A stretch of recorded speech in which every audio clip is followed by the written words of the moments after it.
지난 영상에서 천연가스 시장이 결국에 커질 수밖에 없는 이유에 대해서 한번 알아봤는데요.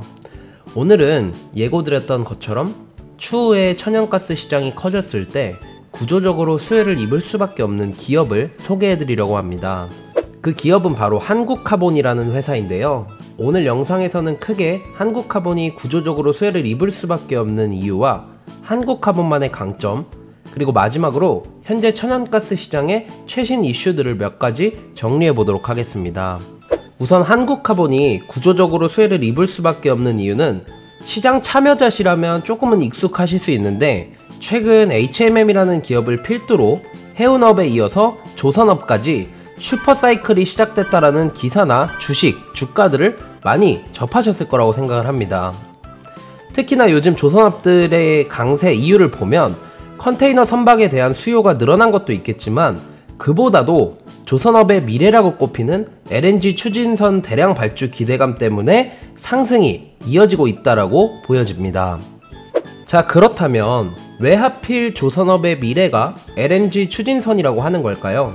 이걸 이해하기 위해서는 선박들이 사용하는 연료가 뭔지를 이해해야 합니다.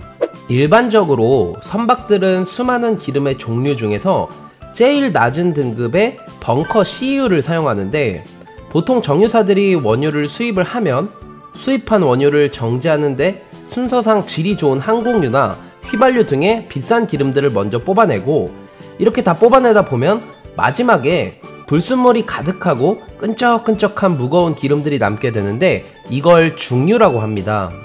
그리고 이 중유는 다시 A에서 C등급으로 나뉘는데, 이 중에서도 C등급이 제일 불순물이 많아서 질이 낮고 가격도 엄청 저렴합니다. 그래서 이 단어들을 합쳐보면 배에 원료를 담는 탱크를 벙커라고 부르고, 이 배에 넣는 기름이 C급이다 보니까 흔히 배에 넣는 기름을 벙커 CU라고 하는 것입니다. 그런데 문제는 이 벙커 CU는 질이 낮은 것도 문제긴 한데요, 상상을 초월할 정도로 매연이 심하게 나온다라고 합니다. 가뜩이나 현재 전세계 기조는 단연 친환경으로 공장, 가정 등 모든 부면에서 친환경 위주의 정책들이 설계가 되고 있는데, 선박 역시도 예외는 아니겠죠. 실제로 국제해사기구에서는 선박 엔진에서 배출되는 물질을 규제하면서 작년부터 선박에서 배출되는 매연을 대폭 줄여야 할 수밖에 없는 상황에 직면하게 됐습니다. 사실 매연을 줄이는 가장 쉬운 방법은 앞서 언급한 질이 낮은 벙커 CU를 쓰지 않으면 되긴 하는데, 그런데 매연을 줄이자고 벙커 CU가 아닌 다른 비싼 연료를 쓰게 되면 당연히 운항 원가가 올라가기 마련이죠.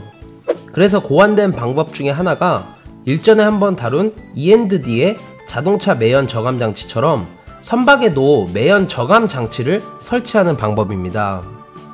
매연이 나오는 곳에 필터를 설치해서 뜰채로 걸러내는 것처럼 한번 거르겠다라는 개념으로 생각하시면 되는데요.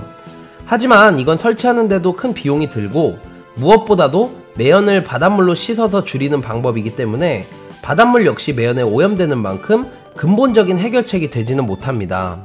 자, 그렇다면 이 근본적으로 이렇게 발생하는 환경 문제들을 어떻게 해결하면 될까요? 답은 벙커 CU를 쓰지 않고 LNG 추진선을 쓰면 이 오염 문제는 상당 부분 해결할 수가 있습니다. 실제로 이 LNG를 연료로 사용하게 되면 벙커 CU 대비해서 1% 정도의 수준의 매연만 나온다고 합니다.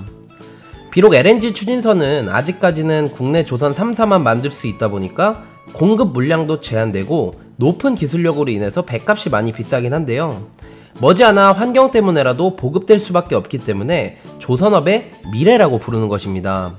그렇다면 앞선 내용들을 통해서 우리는 LNG 추진선이 조선업의 미래이며 조만간 펼쳐질 친환경 시대에서 구조적으로 성장할 수밖에 없다라는 걸 이해는 했는데, 그렇다면 이게 한국카본하고는 무슨 관련이 있을까요? 한국카본은 LNG 운반선 내 필요한 단열 패널, 즉 본행제 분야에서 독보적인 기술력을 보유하고 있습니다. 쉽게 말해서 LNG를 가두는 저장 기술이라고 생각을 하시면 되는데요, 이 기술은 정말 중요합니다. 왜냐면 자칫하면 대형 참사로 이어질 수 있기 때문인데요. 예를 들어서 LNG를 운반하려면 대개 극저온에서 LNG 가스를 액체화시켜서 부피를 600분의 1로 줄여야 하는데, 만약에 이 극저온이 깨지게 된다면 줄어든 부피만큼 이 액체가 다시 600배로 팽창해서 기체로 바뀌게 됩니다. 그렇게 되면은 최악의 경우에는 이게 만약 불이라도 붙어서 폭발하기라도 한다면 단순하게 배만 침몰하는 게 아니라 항구 전체가 날아갈 정도로 어마어마한 폭발이 발생할 것입니다. 당장 10만 톤급 LNG 운반선이 폭발한다고 가정해보면 이건 거의 핵폭탄 수준으로 터지는 것인데, 그러다 보니까 현재 LNG 선박사들은 최근 잔고장이 많이 나고 있는 중국산보다도 국내 조선사들의 수주를 맡기는 이유가 여기에 있는 것입니다.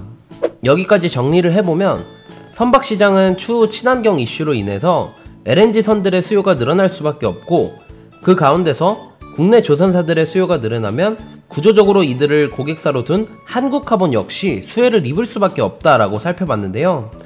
그러면 이제 마지막으로 현재 이쪽 시장에서는 어떤 일들이 벌어지고 있는지 한번 알아볼까요?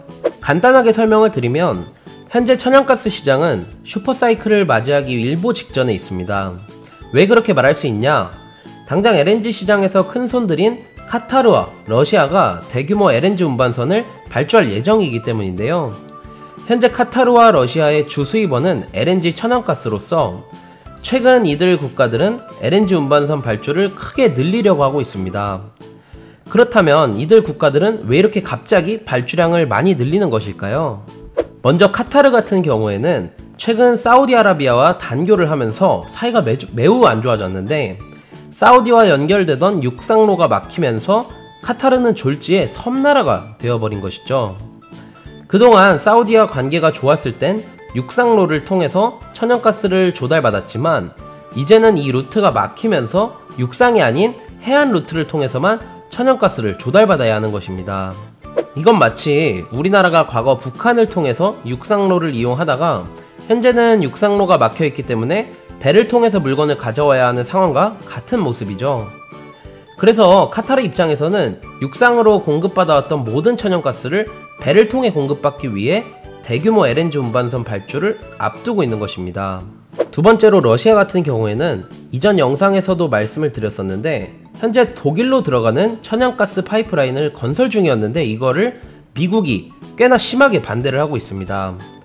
설사 만약 미국의 반대로 천연가스관 사업이 결국 무산이 된다면 러시아는 파이프라인이 아니라 선박을 통해서라도 천연가스를 실어서 공급하겠다라고 불사한 상태인데, 우리가 알다시피 러시아는 카타르와 다르게 날씨가 매우 춥기 때문에 주변 해상 역시 얼음으로 꽁꽁 뒤덮여 있습니다. 그러다 보니 이 경우에는 일반 LNG 운반선이 아니라 쇄빙 LNG 운반선이 필요한데, 이 기술은 현재 국내 조선 3사만 만들 수 있다고 합니다.